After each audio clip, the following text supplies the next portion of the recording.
বিসমিল্লাহির রহমানির রহিম।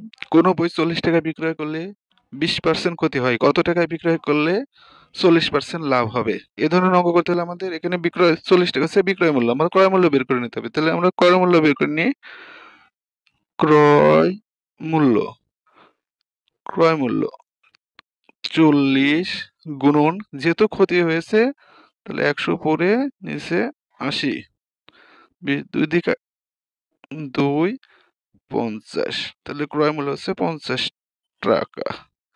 এবার 40% লাভে বিক্রয় মূল্য, বিক্রয় মূল্য তাহলে বিক্রয় মূল্য হচ্ছে 40, 50, 40% লাভে, তার মানে 140/100, তাহলে এখানে 2, এখানে 70, তাহলে 70 টাকা।